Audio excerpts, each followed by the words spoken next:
Good evening, Belize, and welcome to XTV's news broadcast for Friday, January 24th, 2025. Making the headlines tonight, importation of 1,500 cases of Corona beer allowed. Belize gains accolades for significant anti-money laundering achievements. And Bowen Company to import Bimbo confectionery products.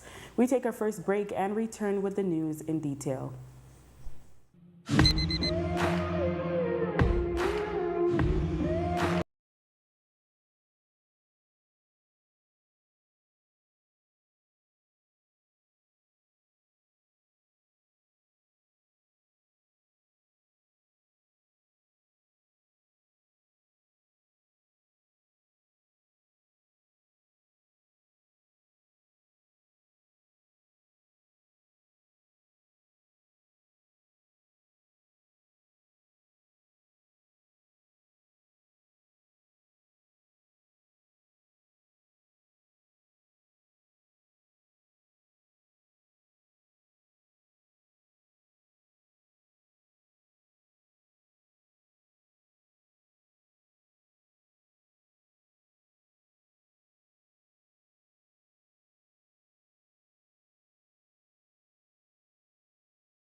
on its first attempt. It also now has the strongest technical compliance worldwide, unseating Qatar as the previous record holder, which had attained 32 compliant and 8 largely compliant ratings. In terms of effectiveness, Belize achieved the third highest ratings from 2022 Caribbean countries assessed thus far. A release from the Financial Intelligence Unit states, quote, "These achievements mark a dramatic turnaround since Belize's third round mutual evaluation in 2011, when the country was publicly gray-listed by the CTATF and suffered the loss of 87% of its correspondent banking relationships.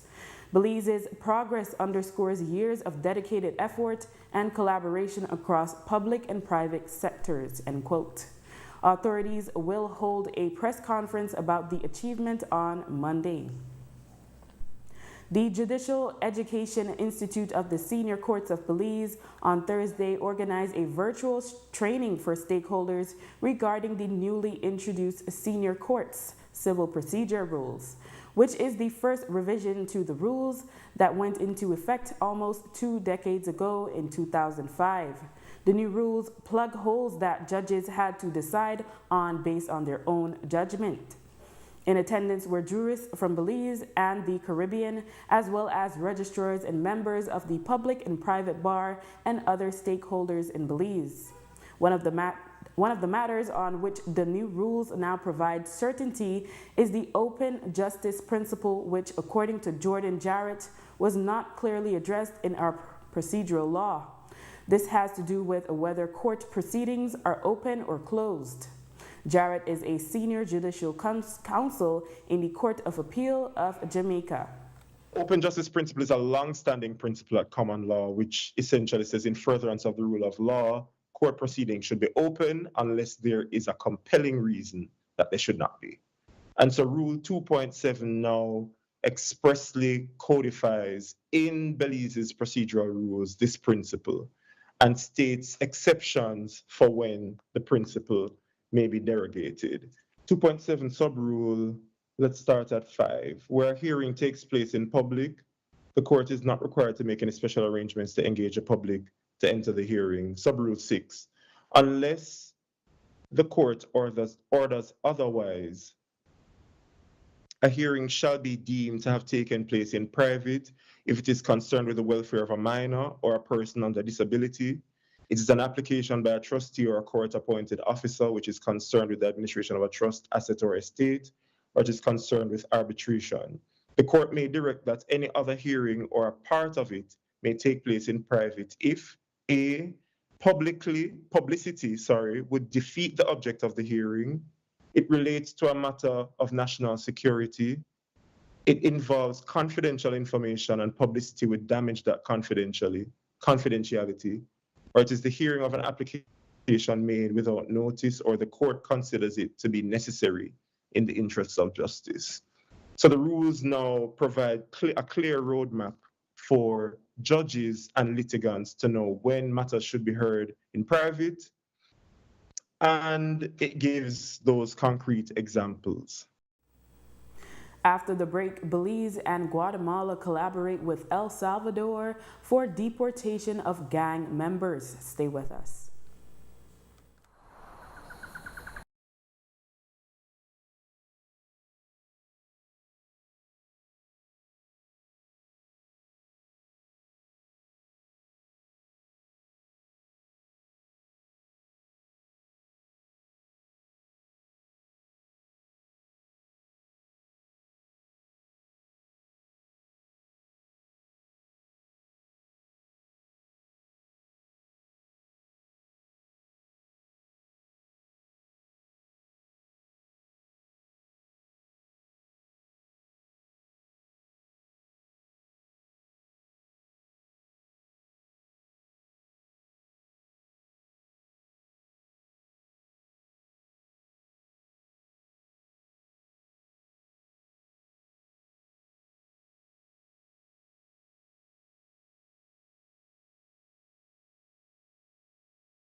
Freetown, donde estás mejor vivo que muerto.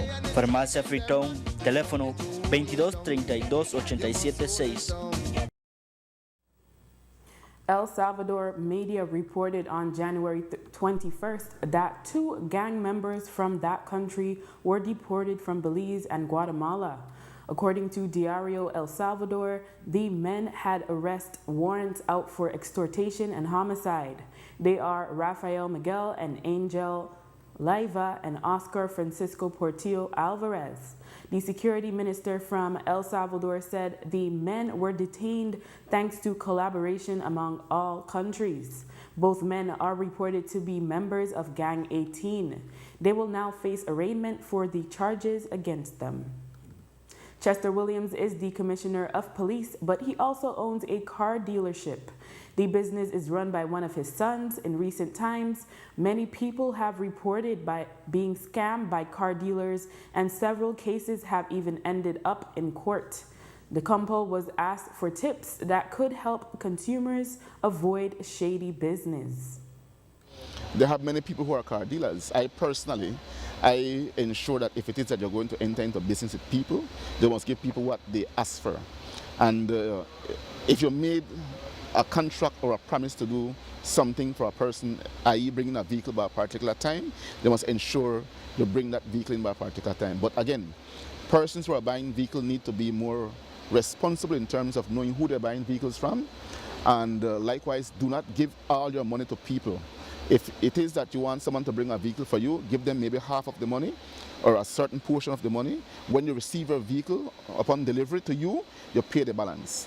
Do not take all the money and give it to some of these car dealers, because the truth is you'll be conned out of your money. So again, just do a little bit more due diligence in terms of knowing who you're buying and what you're buying. The wife of the late Kenrick Isagiri, who died over a year ago on December 24th, 2023, has reported to police that there were unauthorized withdrawals from his account to the tune of over $10,000. The 59-year-old woman said she learned about the transactions when she went to the Belize Bank on Coney Drive in Belize City to close his account. The online transactions were made between July 2nd and August 3rd last year. She reported that she had not approved the transactions, nor had she authorized anyone to handle her late husband's account. An elderly man is dead after reportedly swerving his bicycle into oncoming traffic on the Thomas Vincent Ramos Highway and colliding into a passenger bus. The man has been identified as 84-year-old Cecilio Cal. The incident occurred on Thursday morning in San Roman, Stan Creek, and Cal reportedly was flung some 30 feet after being hit by the bus. The driver of the bus, 65-year-old Domingo Torres, was detained for questioning. In sporting news, Belize has been chosen by the Caribbean Cycling Union, CCU, to host the 2025 Caribbean Elite and Under-23 Cycling Championships for both men and women. Some 20 countries from the region are expected to compete. Leticia Westby, the General Secretary of the Cycling Federation of Belize, explained how Belize was chosen to host the prestigious race and what's the next step. Granted approval to host the 2025 Caribbean Cycling Championship. It's for elite riders, elite and under 23 riders. Last year, we are a member of the Caribbean Cycling Union, which is a subsidiary of the COPACI, which is Confederate of Cycling Federation within this part of the Western Hemisphere. There are 29 countries, and we've been participating in those events every year. We have medaled. We have also brought gold as part of participating in those events, under the Caribbean Cycling Championship. Last year, we participated in an event in Guyana, and at that event, our president, Mr. Glenn Flowers, basically did a bid to host the event this year. We were successful because we are now the defending champion for the event that we're hosting this year. Corey Williams won gold in the road championship, and bronze in the individual time trial, while Derek won silver in the under 23 category of the event. It's only under 23 and elite riders for both male and female in that regards, no? So basically from the bid we were granted the approval to host it. We have a process to continue, which includes we will be suggesting routes, race routes. Then they will come to the country, do an assessment of the different routes that we suggested, and then they will determine what would be the routes that will be used for the event. Westby explained how Belizean riders can become eligible to compete in the race and represent the country. As a federation, we have our policy. We have a qualification, a national team policy. We have our events that you earn points, and also aside from that, we look at the individual, their behavior, their attitude, their teamwork. Because as a team, you have to be flexible in that regard. Work together and be ready to do that. Now we cannot have everybody wanting to come and wanting to win, because that doesn't create a team environment, no? So you want to win as a country. We have all our races. We had also released our calendar of races, and some of the races is what we look at. And matter of fact, we look at all races, but they're ones that earn points that help to contribute to the selection of the rider. Westby shared what would be expected of Belize as the host and how the Federation plans on being able to afford the costs, which is expected to be around $250,000. There are 29 possible countries, because 29 countries make up the Caribbean Cycling Union. An average of 20 countries participate in the event. And as you see, our race basically based on the knowledge of the Caribbean Cycling, they anticipate 130 persons coming into the country. They need to arrive here. They pay their own way to get to Belize. And once they get here, we have to be providing hotel accommodation, meals, and transportation in country. We will be partnering, working with the BTV, because that brings tourism. It adds to the tourism industry here, and helping in identify and probably get sponsorship from hotels that can support us, or even in terms of a good discounted rate, because the federation would need to provide that costing. Besides BTB, we will definitely, it's a regional international event.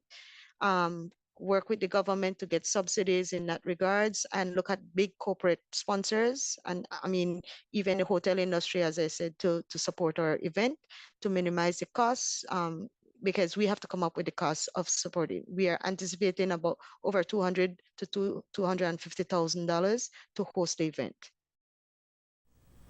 The race will be broadcasted in Belize and be available to be viewed by member countries. To sponsor the event, the Federation can be contacted via email at cyclingfederationofbelize@gmail.com or via telephone at 602-7705.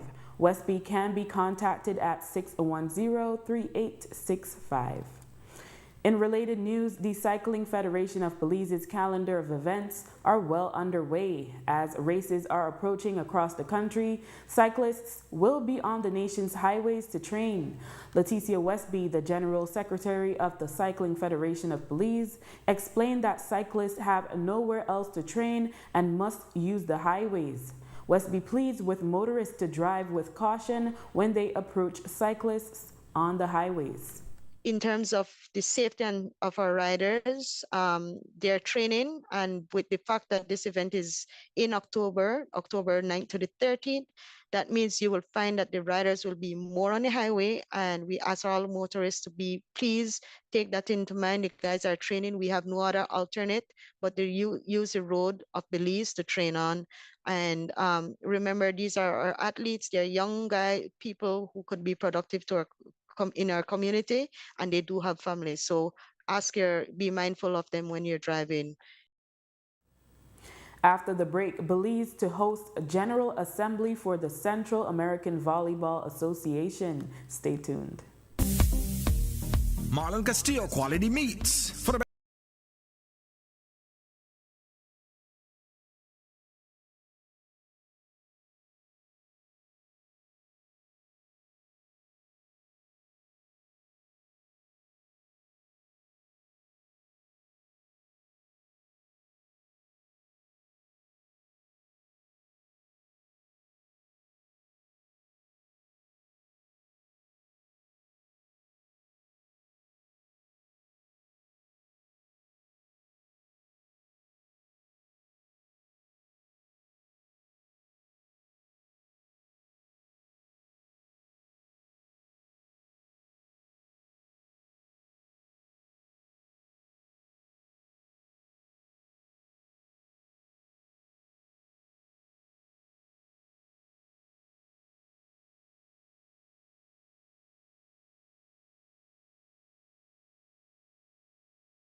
Assembly of AFACAVOL, or the Central American Volleyball Association. Representatives from all 7 Central American countries are in the country for the assembly. Belize was asked to host, and Belize Volleyball Association (BVA) President Alan Sharp explained that the BVA is using the opportunity to lobby for the sport to receive additional support in the country. He also shared that special focus will be placed on developing beach volleyball. What you go through are the standard items for a General Assembly. You have to report on all the activities and finances of the past, and you have to look forward where they set the calendar for the next couple of years. Of course, Belize will be requested to, and obviously now we've learned that we really want to host. It does a lot for the country, so we'll be setting out which events we can host over the next 2 years. But one of the prime reasons why we have invited the leadership of AFACAVOL is because, and the Vice President of the FIVB and President of NORCECA, because it gives an opportunity for leadership of volleyball to speak with the leaders in government. It also allows them to speak with local volleyball persons, because we want that everybody first understands what is required for us to move forward. We've reached a point where we have reached. We're having great success, but we need to move to the next level. And to move to the next level, we need more assistance. We need more joint venture, as the President mentioned, collaboration between the international bodies, AFACAVOL and NORCECA, and Belize Volleyball to try and move forward. I think another thing which is being emphasized is that whilst we're doing great at indoor, and indoor must continue because that deals with mass volleyball, we need to now turn a lot of the focus into beach volleyball. Beach volleyball, because it's only a 2-person sport, can reach much higher levels. As he mentioned, Costa Rica has made it as far as the Olympics twice, and that's purely from playing in the region and then playing in the World Tour, things that we can do with some support. Sharp outlined some of the things that are keeping back volleyball in Belize from reaching its true potential. There are many things that Belize needs. One, obviously, if you speak to any national federation or most national federations, they'll tell you infrastructure. We don't have infrastructure to train. Second thing is having the amount of full-time coach, not part-time coach, not somebody who works in the day, coaches in the evening, full-time coaches. This is what they do. The athletes we will always have. And then I think organization. I think one of the biggest advantages is having the organization, your federation, having very well organized, having a very good plan, and then finding a way how to source the funding for your plan. You will never hit 100%. We have been, I think, very good at that. On the female side, we have great support from Ms. Kwan and then, of course, the federation itself does a lot in itself as well, and I want people to know that. And on the male side, we have the federation and some unnamed sponsors who don't want to be named. They are sponsoring a big part of that program, and that sponsorship is now increasing due to the success of the male and female programs. They're seeing that when you do invest time, have a place to train, and you have the finance behind you, Belize will do well against these countries with millions of people. In the country for the assembly is Cristobal Marte Hovis, the first vice president of the International Volleyball Federation, FIVB. Marte Hovis has met with Prime Minister Honorable John Briceño and Minister of Tourism Honorable Anthony Mahler, and will meet with Minister of Sport Honorable Rodwell Ferguson. FIVB is willing to support Belize volleyball, but is looking for the country to invest more in the sport. He said the meetings so far have proved to be promising. I'm taking advantage to visit. We already visited the Minister of Tourism. We just saw a very pleasant meeting with the Prime Minister of Belize, and we are looking forward this afternoon to visit the Minister of Sport. Why? We are requesting the government to provide more support to the Belize National Volleyball Federation. We are doing our part. We have provided in the past couple of years volleyball floors. You have seen here the volleyball floor surface. It costs a lot of money of those. We have provided so far 3, and we are ready to continue providing more. But we have one problem. We provide the floors, we don't have the place where to put the floors in order to be used for volleyball. So this is why we are visiting the government, different agencies and ministries, especially the Prime Minister. We explain to them the problem that we are having. I think that there's no other international confederation that provides so much equipment free of charge to their national federation, because not only the floors, but we are providing up to $44,000 US in equipment every year. I mean, in balls, nets, antennas, ball cards, scoreboards, everything that is needed to develop the sport of volleyball in Belize. In addition to that, and more important, we take care of our kids in school, and within that equipment, part of it is for school volleyball. So the National Federation can join force with the Department of Education in Belize and go to the different schools to provide the necessary equipment for our young to develop volleyball in their school. So we are also contributing to that effort of the Belize National Volleyball Federation. Belize's various sporting associations and federations have been enjoying various levels of success in regional competition. However, one issue is that most tend to complain about is the lack of facilities and other infrastructure that would allow athletes to practice and even compete. Alan Sharp, the president of the Belize Volleyball Association, BVA, today shared his ideas on how he would tackle that issue for sports that are played indoors. I've shared this with some of the ministers already and some powers that be, that to me, if it was my money and I'm investing, I would turn first to government schools and schools in general. They already have outdoor courts. It's just a matter of covering them and then managing the time. So much hours for basketball, so much hours for volleyball. This is how we're going to work, manage the time.